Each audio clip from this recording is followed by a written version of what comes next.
Fala, meus leques, que Panda trazendo pra vocês um vídeo daqueles vídeos que eu faço semanal, né? Dando opinião, pitaco, etc. Queria falar sobre esse joguinho que eu tentei, que é um MMORPG baseado no Pokémon. Ele é bem copiado do Pokémon, Cell Shading e tal. Você tem aqui a galerinha no matinho, vai lá, pega o Pokémon, escolhe e tal. E esse jogo aqui tá fazendo super sucesso, o Steam tá bombando com esse joguinho. A galera tá gostando bastante. Ele tá sendo publicado pelo Humble Bundle, né? Deixa eu mostrar aqui pra vocês. No Steam, olha só. Até acho que o Charles, meu brother, meu primo, fez uma olhadinha básica dele.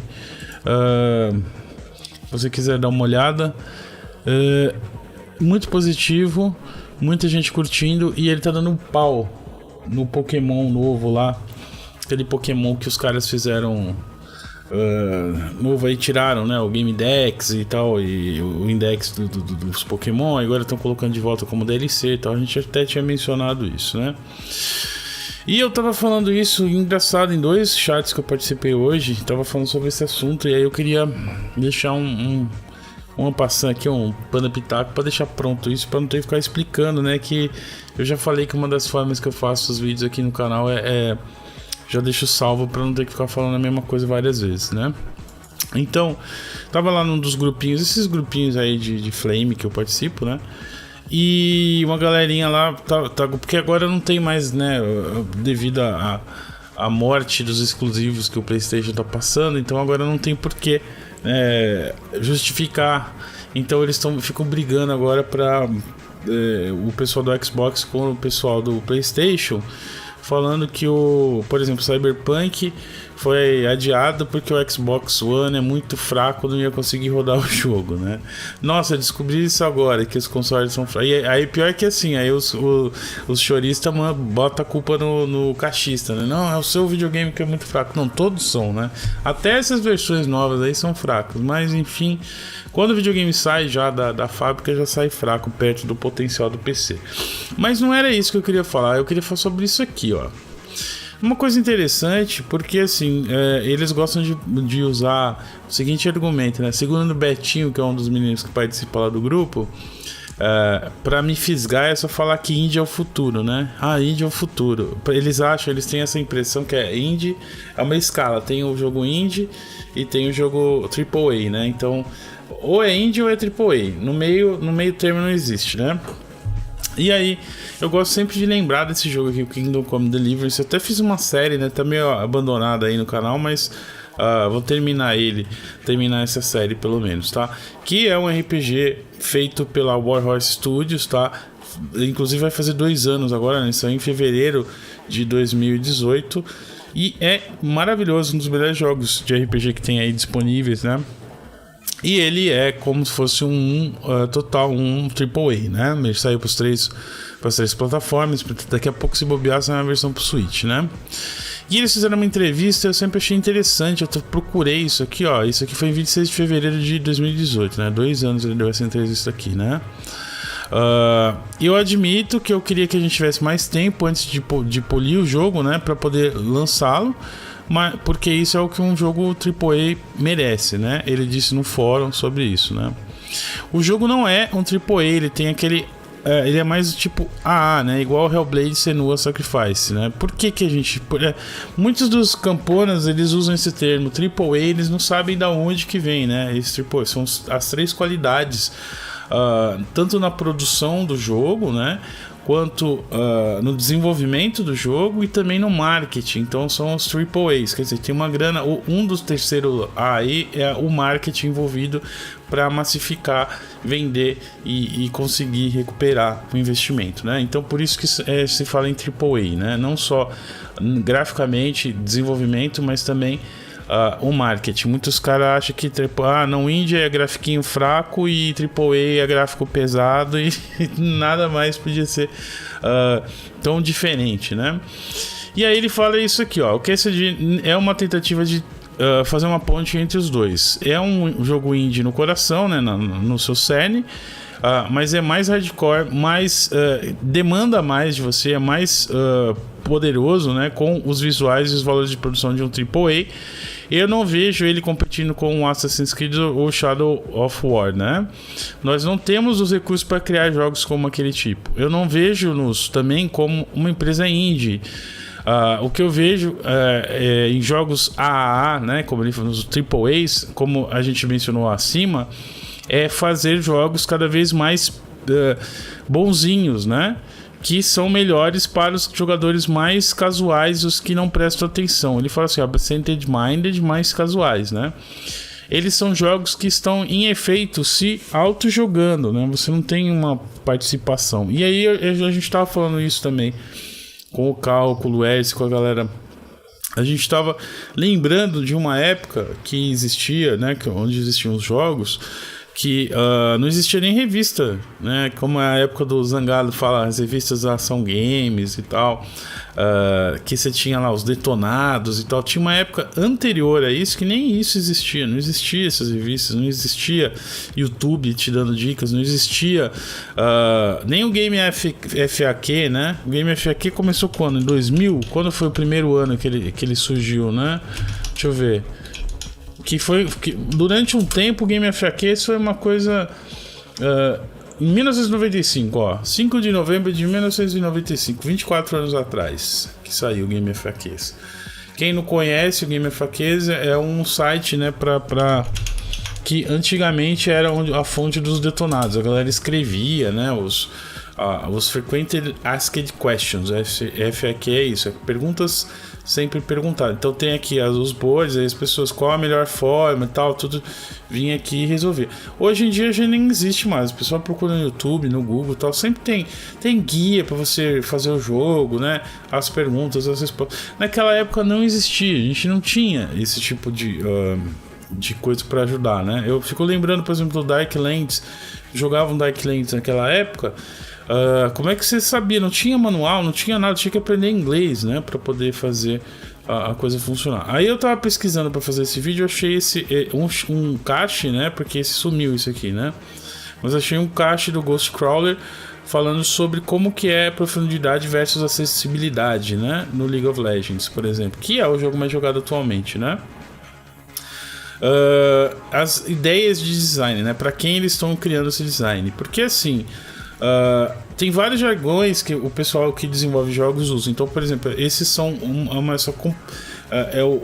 a eterna luta entre a profundidade e a complexidade do jogo, né? Tem até um videozinho sobre esse assunto. Eu já falei sobre isso em outros vídeos. Por exemplo, falei sobre isso na série Battlefield, como que era o jogo antes, como ele acabou se transformando, quanto mais casual ele foi ficando. Os MMORPGs também vão passando por esse processo de casualização, que é justamente o que o cara falou, né? Eles vão ficando cada vez mais simplificados.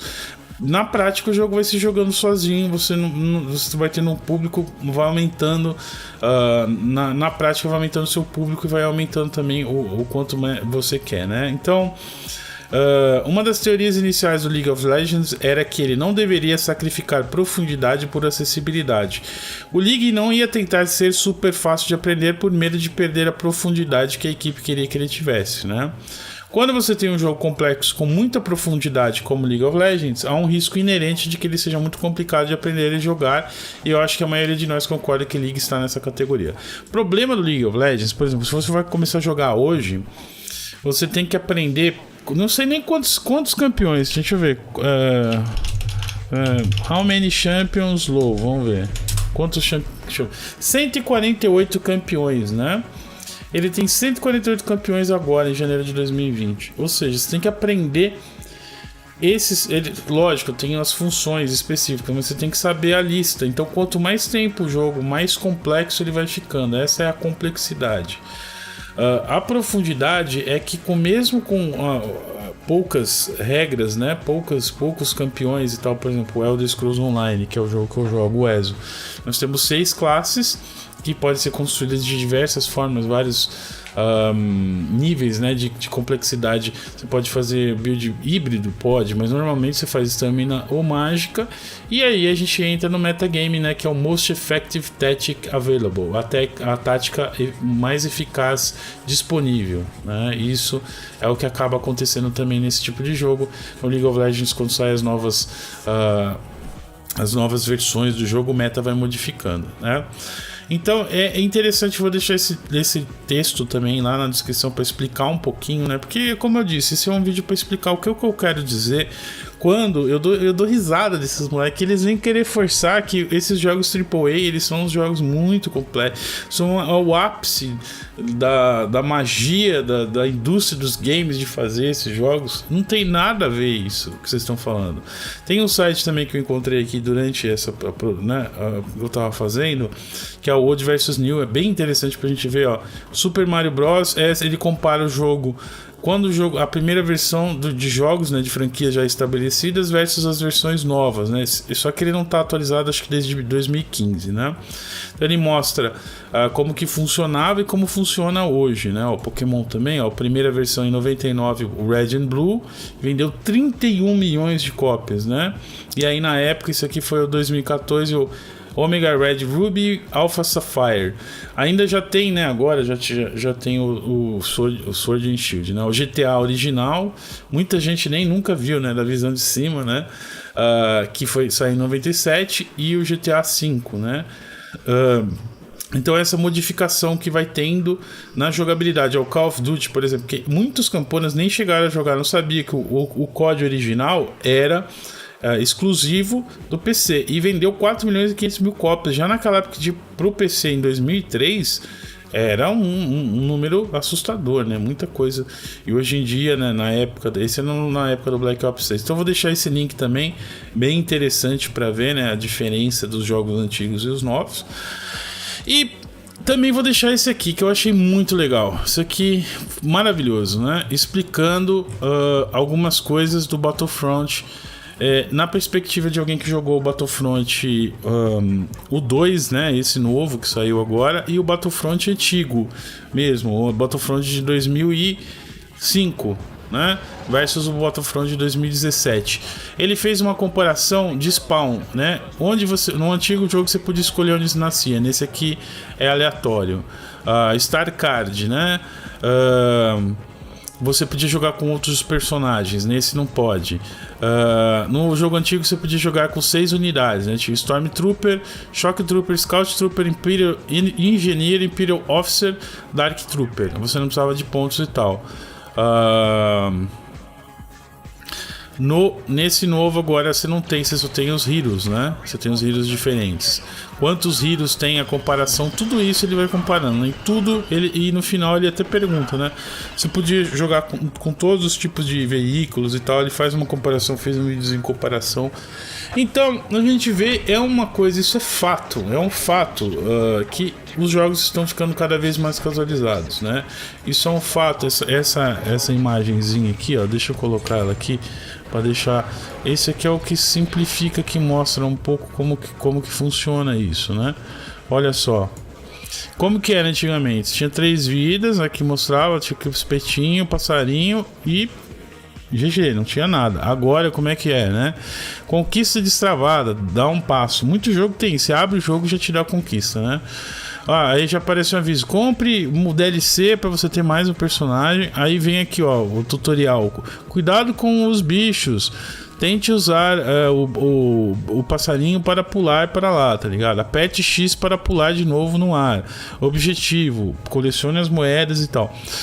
Pode ser um momento ok boomer, né? Ok boomer, não assim, porque tem jogos, por exemplo, como o Cuphead, que é um jogo que tem uma proposta de ser mais complexo, né? É um run and gun tipo Contra, de alma antiga, só que com essa ideia de fazer animação nova. É verdade, tem jogos mais complexos, mas na maior parte está acontecendo essa casualização do mínimo denominador comum para vender o máximo possível para a galera que se contenta com essas coisas. Então, como eu disse, se você está interessado nesse assunto, tem os vídeos que eu falo sobre isso, tanto a casualização de coisas que eu percebi, né? Por exemplo, como a série Battlefield, do Battlefield 2, eu fiz um vídeo comparando ele com o Battlefield 4, né, e as mudanças foram ficando cada vez mais casualizado, e também nos MMOs. E isso a gente está vendo agora também acontecendo graças ao que aconteceu, né, a notícia que a gente recebeu sobre o New World, que o New World não vai ter outro PVP do New World, agora vai ser de toggle, você liga, né, você participa do PVP se quiser no mundo aberto, não vai ter como você gankar os caras, eles perceberem que as pessoas gankavam muitos novatos e isso ia afastar o pessoal do jogo. Então, quase na boca do gol para começar, né?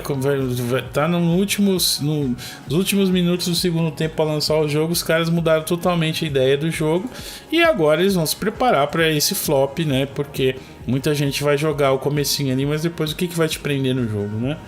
Então é isso, galera, esse é um videozinho que eu fiz para não ter que ficar explicando quando eu quero explicar esses termos, né? O que é complexidade, o que é profundidade, né? A complexidade são coisas que você vai colocando no jogo, né? Cada vez mais. Essa complexidade de sistemas, por exemplo, vamos explicar na forma no Ezio.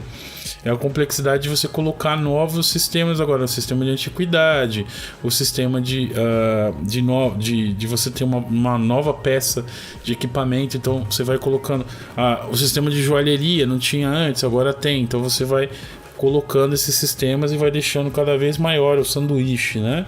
E profundidade é aquele, com os sistemas que você tem disponível, você pode mudar a tática para ter alternativas diferentes nele, né? Então isso é uma coisa que esse Tentem tá mostrando aí muito forte, tá ganhando muito público, tá muito melhor do que o pessoal do Pokémon lá, e merecidamente, né? Os próprios jogadores estão falando isso, é muito mostrando como é que faz, né? Então é isso, galera. Se você curtiu o vídeo, joinha ajuda bastante. Se você não curtiu, não tem problema, deixa o dislike. E eu queria só deixar isso aí salvo, né? Explicando, porque toda vez tem que ficar falando, aí eu já mando o vídeo e pronto, sem problema nenhum, beleza? Não acredito que há uma linha entre o indie. O indie é uma coisa, o indie é gráfico porco, uma pessoa só trabalha, e o AAA maravilhoso, uau, obras-primas de jogos. Não acho que é assim. Não é por aí que funciona, não é por aí que a banda toca. Os indies que inovam e os AAAs mantêm sempre a mesma coisa, né? Aquela mesma ideia, aquela mesma coisa de mínimo denominador comum, um filminho interativo que é o COD anual que a galera compra.